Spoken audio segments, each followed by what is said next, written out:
कि राजस्थान विधानसभा चुनावों में भारतीय जनता पार्टी को काफी बहुमत के साथ जीत दर्ज हुई और राजस्थान की जनता को एक नई मुख्यमंत्री मिली। महिला नेत्री के रूप में नाम था वसुंधरा राजे। राजस्थान की सियासत में लगातार अपनी पहचान बना चुकी थी और आखिरकार भारतीय जनता पार्टी ने उन्हें राजस्थान में मुख्यमंत्री नियुक्त किया। लेकिन 2003 में मुख्यमंत्री बनी, लेकिन 2008 में पार्टी ने उनके चेहरे पर चुनाव लड़ा और पार्टी को हार मिली और एक बार फिर कांग्रेस की सत्ता में वापसी होती है। लेकिन फिर एक बार खेला होता है और 2013 के विधानसभा चुनावों में वसुंधरा राजे बतौर मुख्यमंत्री एक बार फिर से वापसी करती है। लेकिन एक बार फिर अगले चुनावों में वही यहाँ पर जो रीति है, वही यहाँ पर जो रिवाज है वो दोहराया जाता है। यहाँ राजस्थान की जनता के द्वारा एक बार फिर 2018 में सरकार पलटती है और कांग्रेस एक बार फिर सत्ता में आ जाती है। इस बीच यहाँ पर वसुंधरा राजे 2 मर्तबा मुख्यमंत्री रह चुकी होती है और 2 ही मर्तबा उनके चेहरे पर भारतीय जनता पार्टी चुनाव भी हार चुकी होती है। लिहाजा 2023 के विधानसभा चुनाव आते हैं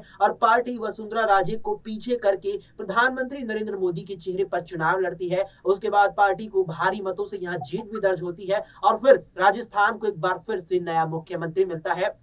राजस्थान के इतिहास में जनता को 25 साल बाद नया मुख्यमंत्री मिलता है भजनलाल शर्मा के रूप में। लेकिन इस बीच राजस्थान में मुख्यमंत्री पद को लेकर लगातार रस्साकसी खूब रहती है और लगातार ये कयास लगाए जाते हैं कि क्या कहीं वसुंधरा राजे भारतीय जनता पार्टी से बगावत न कर बैठे। लेकिन आखिरकार बीते मंगलवार को यहाँ मुख्यमंत्री के नाम का ऐलान भजनलाल शर्मा के रूप में हो जाता है। ये बात इस पूरे मुद्दे पर राजस्थान की सियासत पर इसलिए हो रही है क्योंकि बात जरूरी है। नमस्कार, मैं अक्षय अग्रवाल और स्वागत है आप सभी का हमारी इस खास पेशकश में बात जरूरी है। इस पेशकश में हमारे साथ हमारे सहयोगी हैं दिनेश का स्वागत करते हैं। इस पेशकश में तमाम सवाल है, तमाम सवालों पर बात होगी और तमाम जो मुद्दे हैं उन पर भी बात होगी। दिनेश, यहाँ पर तमाम सवाल हैं, उन तमाम सवालों पर हम बात करेंगे। सबसे पहला मेरा सवाल आपसे यही रहेगा, जिस तरह से यहाँ वसुंधरा राजे के द्वारा कहीं ना कहीं भजनलाल शर्मा के नाम को आगे पार्टी आलाकमान के सामने किया गया था मुख्यमंत्री पद के लिए, तो क्या ये माना जा रहा है इसमें कि वसुंधरा राजे के कहीं ना कहीं कहे पर चलने वाले हैं भजनलाल शर्मा?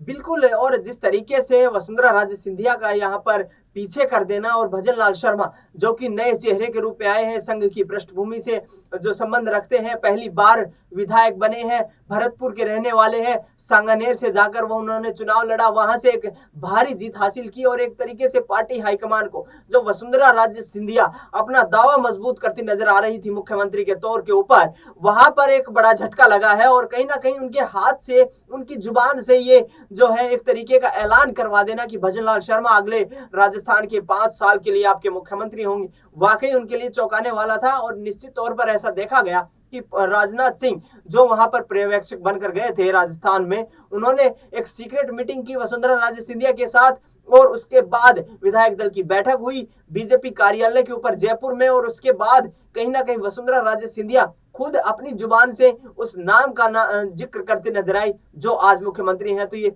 वसुंधरा राजे सिंधिया के लिए काफी चौंकाने वाला है। जहां तक आपने बात की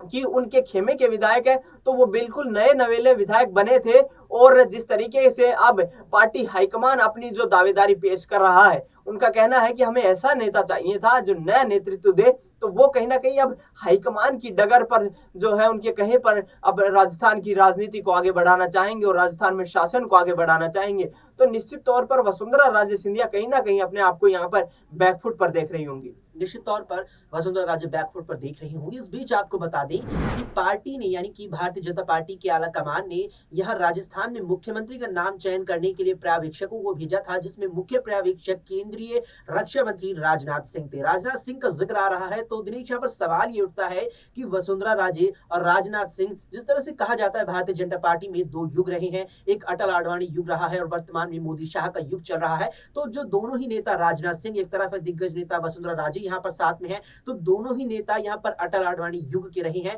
तो क्या यही वजह रही कि यहाँ पर मुख्य पर्यवेक्षक के रूप में राजनाथ सिंह को भेजा गया?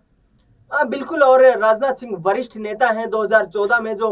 भारतीय जनता पार्टी को केंद्र की सत्ता में वापसी करवाते नजर आए, वो उस वक्त पे राजनाथ सिंह मुख्य भूमिका में थे क्योंकि वो राष्ट्रीय अध्यक्ष थे और उस वक्त के बाद लगातार वो केंद्र की राजनीति में सक्रिय है। जो अटल जी, आडवाणी जी, उनके साथ लगातार काम कर चुके हैं, संगठन के लिए लगातार काम कर रहे हैं, कहीं ना कहीं मजबूत नेता के तौर पर जाने जाते हैं। और ऐसे में उनकी भूमिका यहाँ पर स्पष्ट हो गई उसी वक्त जब उनको इस तमाम जो जो सियासी अटकलबाजियां थी या तमाम जो शक्ति प्रदर्शन दिखाए जा रहे थे एक तरीके से वसुंधरा राजे सिंधिया के द्वारा, तो वहां पर उनको उनकी भूमिका को स्पष्ट करने के लिए वहां पर पर्यवेक्षक बनाकर भेजा गया। उसके बाद उन्होंने जाकर वहां पर वसुंधरा जी से करीब 10 से 15 मिनट तक की सीक्रेट मीटिंग की और उस मीटिंग में उन्होंने वो उनको संदेश दिया जो आगे चलकर भारतीय जनता पार्टी राजस्थान हो या फिर केंद्र के जो चुनाव है उनमें कहीं ना कहीं आगे अपनाने वाली है। निश्चित रूप से भारतीय जनता पार्टी उसी संदेश को अपनाने वाली है और ये चीज यहाँ पर लगातार देखी जा रही है कि जिस तरह से राजस्थान में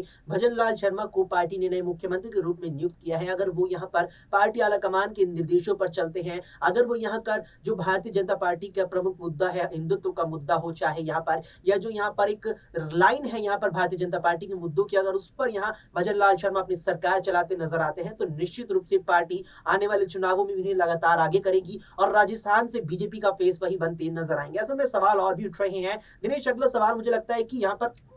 ये बनता है जिस तरह से वसुंधरा राजे की लगातार यहाँ पर विधायकों के साथ बैठकें रही, ये बात तक निकल करके सामने आई थी कि राष्ट्रीय अध्यक्ष जेपी नड्डा ने फोन कॉल करके वसुंधरा को विधायकों से बैठक करने के लिए मना किया था। तो क्या इसका मतलब ये है कि अगर मुख्यमंत्री बन भी गया है तो क्या भविष्य में बगावत नहीं कर सकती? क्या संभावना है इसकी? देखिए, फिलहाल तो ऐसी कोई संभावना नजर नहीं आती वसुंधरा राजे सिंधिया से बगावत की। आपको बता दें दर्शकों कि 2018 में जिस वक्त भारतीय जनता पार्टी को करारी हार का सामना करना पड़ा था राजस्थान में, तो निश्चित तौर पर यहाँ पर देखा जाए तो बगावत की खबरें कहीं ना कहीं से अभी सामने नहीं आने वाली हैं, क्योंकि 2018 के चुनाव में जिस तरीके से भारतीय जनता पार्टी को राजस्थान में करारी हार का सामना करना पड़ा था, उसके बाद प्रधानमंत्री नरेंद्र मोदी और केंद्रीय गृह मंत्री अमित शाह के साथ वसुंधरा राजे सिंधिया की मुलाकात हुई, मीटिंग हुई और वहां पर भी उन्होंने पार्टी छोड़ने का एक तरीके से दबाव बनाया था और उसके बाद से आलाकमान लगातार शांत रहा, क्योंकि जिस तरीके से राजस्थान में परंपरा बनी रही है 40 सालों से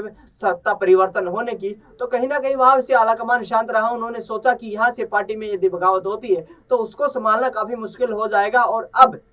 जब भारतीय जनता पार्टी को वहां पर प्रचंड बहुमत मिला है तो ऐसे में वसुंधरा राजे सिंधिया को दबा कर रखा गया यहाँ पर एक तरीके से, क्योंकि आगामी 6 महीने में लोकसभा के चुनाव होने वाले हैं और उनके बेटे जो झालावाड़ 12 से सांसद हैं दुष्यंत राजे, उनके कहीं ना कहीं भविष्य को देखते हुए, राजनीतिक भविष्य को देखते हुए वसुंधरा राजे सिंधिया यहाँ पर चुप बैठने वाली है, क्योंकि वो किसी भी प्रकार का ऐसा कोई कदम नहीं उठाएंगी यहाँ से कि आगे आने वाले चुनाव में उन्हें किसी प्रकार का नुकसान उठाना पड़े। निश्चित रूप से वसुंधरा राजे सिंधिया अब ऐसा कदम बिल्कुल नहीं उठाएंगी, क्योंकि यहाँ पर ये बात निकल करके सामने आती है कि अगर वसुंधरा को उस तरह का कदम उठाना होता तो अब तक वे उठा चुकी होती। वे अपने ही मुंह से यहाँ पर अपनी ही तरफ से यहाँ पर नए मुख्यमंत्री के नाम का ऐलान कतई नहीं करती और वसुंधरा इस बात से भली भांति परिचित है कि अगर वो यहाँ पर पार्टी के साथ ताल में ताल मिलाकर चलती है तो 2024 के लोकसभा चुनावों के बाद अगर भारतीय जनता पार्टी पिछले चुनावों की तरह प्रदर्शन कर सरकार बनाती है तो निश्चित रूप से वसुंधरा को बड़ी जिम्मेदारी केंद्र में मिल सकती है और ये तमाम तरह से हमें देखने को भी मिला है। ऐसे में अब देखना बेहद दिलचस्प रहेगा कि वसुंधरा राजे सिंधिया की क्या कुछ भूमिका 2024 के लोकसभा चुनावों में होने वाली है, क्योंकि जिस तरह से यहाँ हमारे सहयोगी दिनेश का कहना रहा कि पार्टी इस बात से अवगत थी कि अगर ऐसे में बगावत हो जाती है, अगर 2018 के विधानसभा चुनावों के कुछ वक्त बाद ही भारतीय जनता पार्टी राजस्थान में बगावत हो जाती है तो 23 में जो सरकार रिपीट होने की संभावना है वो कहीं ना कहीं खत्म हो जाएगी और यहाँ पर बीजेपी को तगड़ा झटका लग सकता है, क्योंकि वसुंधरा राजे की अगर बात की जाए तो महारानी उन्हें राजस्थान की सियासत में कहा जाता है और यही बड़ी वजह है कि भारतीय जनता पार्टी ने 2 मर्तबा उन्हें मुख्यमंत्री बनाया और 2 ही मर्तबा यहाँ भारतीय जनता पार्टी ने उनके चेहरे पर राजस्थान में चुनाव लड़ा। और इस बात का अंदाजा इस चीज से लगाया जा सकता है कि जिस तरह से 199 सीटों पर 115 विधायक बीजेपी के जीते हैं, उनमें से करीब 75 विधायकों के समर्थन का दावा वसुंधरा राजे ने किया भी है और सूत्रों के हवाले से भी जो जानकारियां लगातार सामने आई उसमें भी करीबन पार्टी के आधे से ज्यादा विधायक यहाँ पर वसुंधरा के साथ नजर आ रहे थे। ऐसे में भारतीय जनता पार्टी के लिए चुनौती थी कि यहाँ पर सरकार बनानी है और वसुंधरा को भी साथ लेकर चलना है और वसुंधरा के सामने भी चुनौती थी कि वो किसी तरह से यहाँ पर साथ बीजेपी के चले, क्योंकि बीजेपी के साथ चलेगी तो उनके साथ भी सब कुछ यहाँ अच्छा ही होता नजर आएगा। फिलहाल के लिए इस पेशकश में इतना ही। देश और दुनिया की तमाम खबरों के लिए आप देखते रहिए SPN 9।